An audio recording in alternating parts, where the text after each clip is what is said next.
Now, your forecast first, sponsored by Matex Heating, Cooling, and Plumbing. All right, good evening to you. We are tracking a line of showers that is slowly moving into the area, stretching all the way up from near Watsika, back through Gibson City, and just now starting to come into Champaign. Now east of Springfield, we have those showers, and this is all rain. We've not seen any lightning strikes here over the last few hours. And as we zoom in a little bit closer, we can show you that those showers are just edging into Champaign down to, around the Lovington area. We put this loop on it, and it's a fast-moving line that will roll through the area. But it is also very windy out there. Look at these winds that are up near 40 miles an hour. We had 50-plus mile-an-hour wind gusts, almost near 60 earlier today. Now, this front is going to also bring us a big drop in the temperatures. Still feels pretty good right now. We're in the 50s with that temperature. But you can see there's the rain on our Neal Street camera. Showers, wind. When does it calm down? And a big cold snap for Christmas. We'll show it to you coming up. WCIA 3 News starts right now. Now on WCIA 3 News. Illinois had a successful first week of vaccinations. How many people have gotten that shot? Plus, it's been a busy week for police in Decatur. Where exactly? They're investigating 2 murders and 6 shootings. And a man who crashed into someone's home is now facing charges. How police say it all went down. You're watching your local news leader. This is WCIA 3 News at 5. The majority of those shipments were shipped directly to locations around the state yesterday, with the final shipments arriving today. The vaccine rollout continues in Illinois, and one of the state's most vulnerable populations is next in line.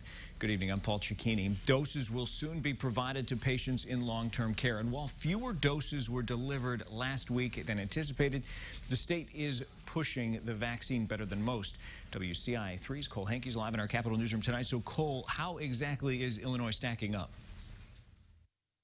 Paul, Illinois is vaccinating people at an unmatched pace. In the past week, Illinois has vaccinated more people than any other state in the country, and that includes California and Texas, which have much higher populations. The governor said the next shipments of the vaccine are already being shipped directly to the places where they will be administered, and that includes Walgreens and CVS locations. That's where long-term care residents and long-term care staffers will be vaccinated. The governor says the rest of those vaccines could be arriving as soon as today. By sheer population, California is 3 times our size, and Texas is 2.5 times our size. So they will eventually outpace us in sheer numbers at some point this week. But the vaccine team in Illinois sprinted past them all in week 1. The governor also said that the first doses of the Moderna vaccine will be arriving in the state as well. He cautioned that since both vaccines need 2 doses, to make sure people aren't getting 1 dose of one of the vaccines and a second dose of the other, and make sure just not to mix those 2.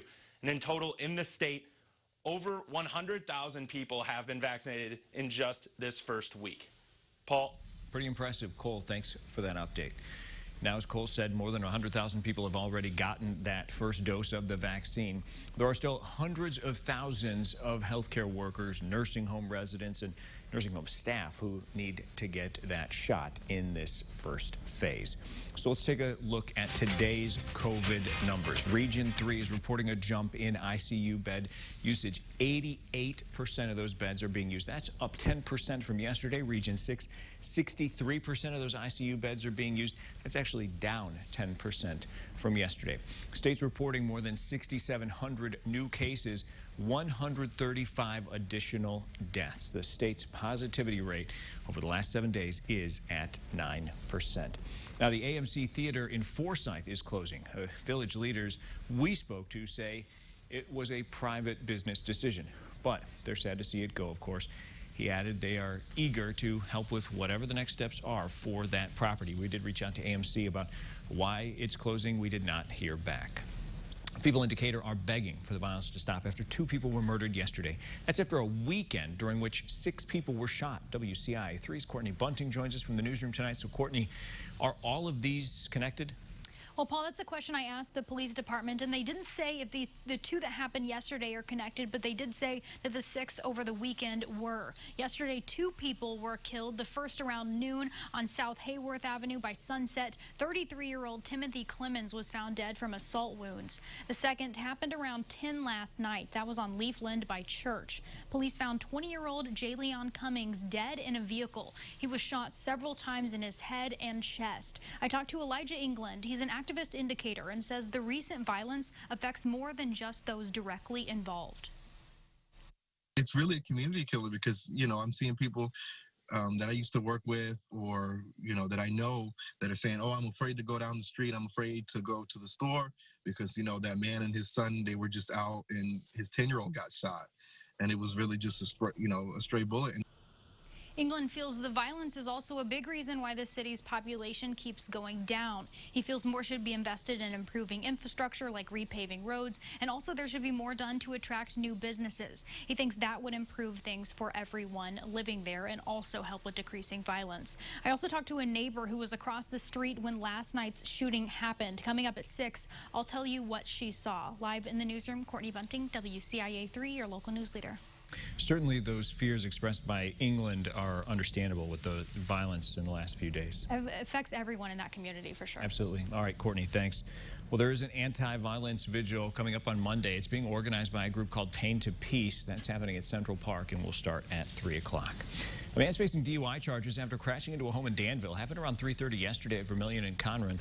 Police say 31-year-old LaShawn Williams was the driver. He was speeding and weaving through traffic before crashing. Someone was inside that home at the time of the crash, but they were in another room and out of harm's way. Police say Williams was not hurt.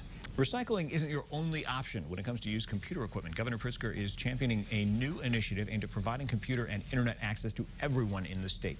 It's called the Computer Equity Network. If you have something someone without a computer or with limited access could use, you're encouraged to donate it to PCs for People. The nonprofit will refurbish it. The state will then see that it's given to those in need. You can read more about this at WCIA.com. With the coldest months on the way, a church in Urbana is helping people who are struggling to pay the bills. WCIA 3's Demi Ramirez joins us now. So, Demi, what exactly is being done? Paul, the Unitarian Universalist Church will be having a special service tomorrow, and it's what's being done with the offering that's so unique.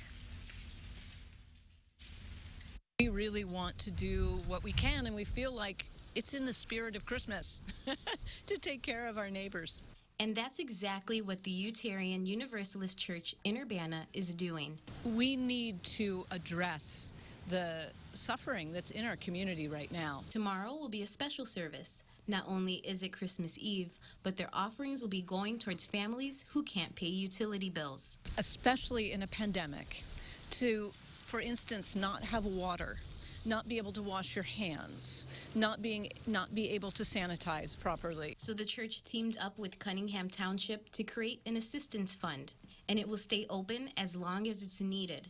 68 families with the organization have all experienced water or light shutoffs. Many of these families are families with children. And so this way, at least, we can know that people can keep themselves safe during this time. One member of the church has been involved over 15 years. Christine Cahill says she can empathize and relate to those in need. There were times that the bills couldn't get paid, and I would be put on the phone and asked to lie to a creditor. So it's extremely stressful for families. And during those hard times, Cahill says people need more help. We haven't had a lot of help from the federal government in running this, and so we know that people are really, really in crisis. Reverend Caplow also says they normally give half of their offerings every Sunday to local organizations. And you can donate online, and we'll have that information for you on our website. Paul? All right, Demi, thanks. There's also a giving tree outside the church for essential winter items like hats and gloves, and people are encouraged to take what they need at any time. Lawmakers finally came to an agreement on a new COVID relief bill. Why it's now unclear if President Trump is going to sign it. Plus, despite surging cases, millions are traveling this holiday season. How many are expected to hit the road or the skies?